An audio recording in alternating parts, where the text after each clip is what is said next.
It goes quick, doesn't it? 6 years.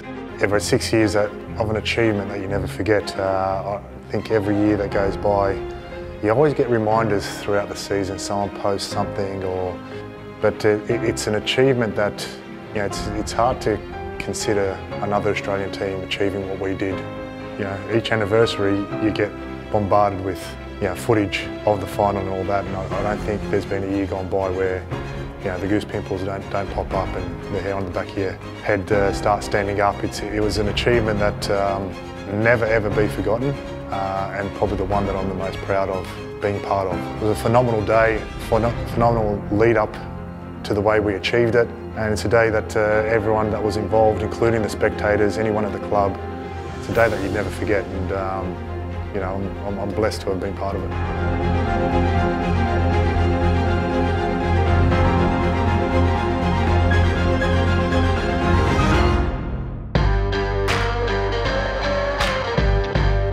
That was brilliant. Here's this young club getting the premiership title in its first year, you know, full stands every week, and now sitting in the biggest game of its short career's life, and everyone felt it, from the players to the staff, to the coaches, to the public. You know, they were extremely proud. They've got a team in Western Sydney that they can embrace. Whenever you were in this region or training, no matter who you came across, you saw the excitement in them as well, how happy and how much life it brought to a lot of people. You had myself, who's been playing in Europe, national team experience, same with Megsy, Mark Bridge, Tarek, Topo Stanley, the imports that we brought in, Shinji Ono.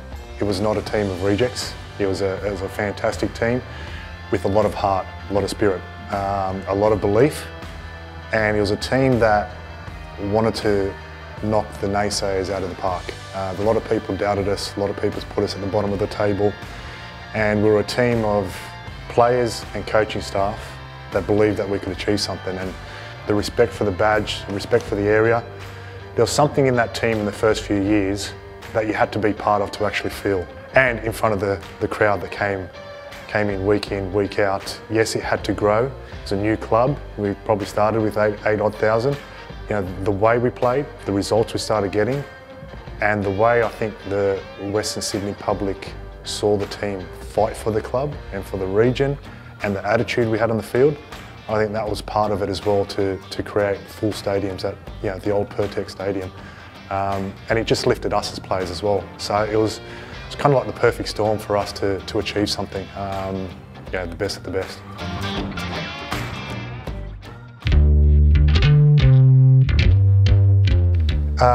For me, the biggest factor in us believing that we're going to do something, I think, was coming back the following season. And like you said, a bit of turnover with the players, getting another great bunch of guys coming in, buying into what we wanted to achieve. I wouldn't say turning point, but the belief that we can do something special was that first game against Guangzhou in the quarterfinals. The richest club in Asia, former champions, Lippi as their coach. I think I remember reports in the media saying, well, the Wanderers have done fantastic to get up to here, and kind of expected us to just fall down and go away proudly. We'd be training pre-season for 2 or 3 weeks. We were well underdone. You're coming up against the biggest club in Asia. So much quicker at stretching Guangzhou. Chance here for the Wanderers, it's gone in! Ante Covic. What matters is that Wanderers have the lead. To come away with that, a 1-0 victory at home, with players absolutely spent at the end of the game, almost couldn't breathe, gave us a real belief. Going over to China and the shenanigans that were going over there, with the knocking in the middle of the night on the doors, with, you know, crashing into the bus, there was a real fire in the belly with all the boys. I said, you're not going to knock us over, and you're not going to do anything to deny us a chance of going on with this. That really spurred us on more than anything. And to go over there in China, extreme heat, 2-3 weeks of pre-season, and to think that not one player gave up for 90 minutes, and players were on the floor ready to throw up after that game.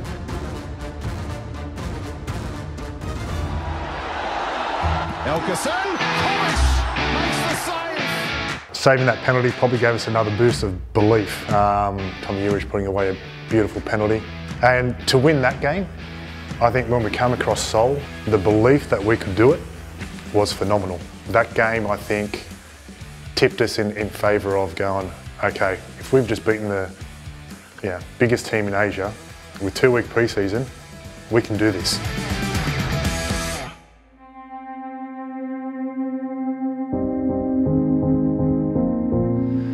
The buzz was fantastic. The crowd that we had was fantastic. Like usual, noise galore, you could barely hear yourself. And I think, when we come across teams with a little bit of arrogance, which Al Hilal clearly did, from their coach to their players, and like you said, Al and Rami, who funnily enough, came toe-to-toe with me, and I felt like swatting them away, to be honest. But that's all got to do with a bit of cockiness, and I think we thrived on that. The belief that they should be just walking over us, getting through to the next, getting the title done and dusted. Who are these Western Sydney guys? And we ruffled them, and we got them frustrated. And that Golek ball into the box probably is the best ball he's ever played, and he'll probably put his hand up, or at least the most important.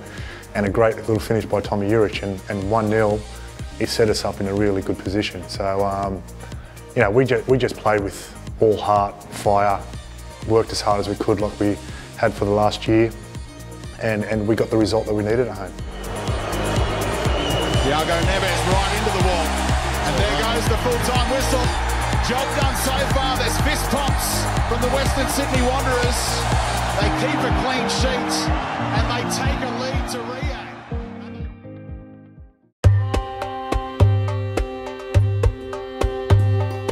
Yeah, Saudi Arabia, it can be intimidating coming into Saudi Arabia and getting escorts to the hotel, police front and back, not being able to leave your hotel because of safety issues. And while it was daunting, it was also exciting. And when we went to the stadium, and then also to walk onto that field with 60-odd thousand Saudi Arabians and our 8 or 10 supporters up in the far corner, the noise was actually deafening.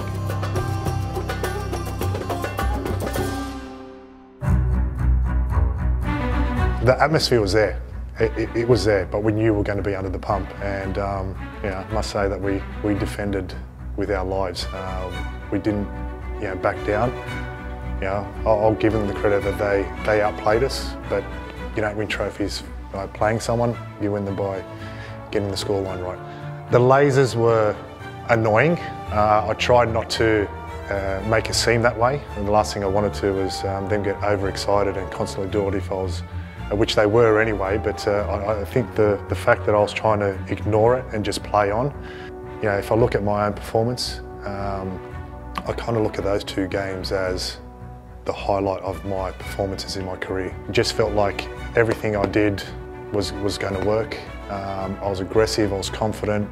I've had fantastic games, but to do it in those type of moments, for me, was huge for me personally. See, I kind of tell people, they ask what's that like, I said, well, the John Aloisi moment, that was my John Aloisi moment.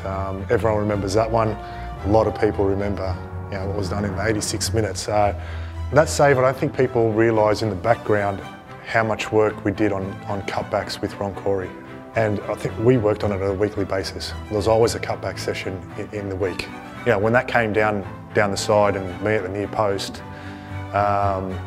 you knew you was going to get a cutback. And it's just instinct. You've worked on it week in, week out, and the instinct was get that head turned around as quick as possible, get that step right, and just extend and push. Still in front on aggregate. Al Shalhoub, here goes Al Sharani, Al Qahtani, Covic with the save! It's an extra... When I got a hand to it, I knew I got a good hand to it. Did I know it was enough?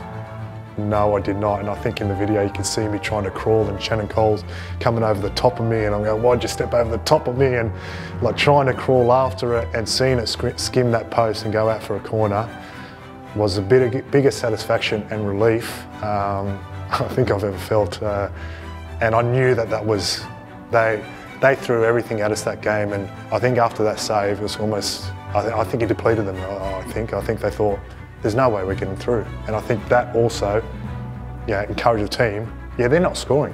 they're not going to do it today. And we held on for the last, whatever it was, 6-7 minutes, and that was my John Aloisi moment.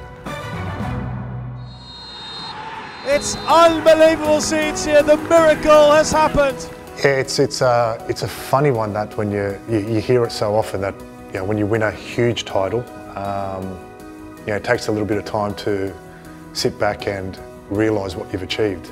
And I can honestly say, winning that title, it was one of those moments. You knew you did something, but the whole gravity of what we've achieved was probably when you could sit down and relax and then go through the previous year, how the club was formed, what players we had, what we had to overcome, and then get the title and we've got it in our hands.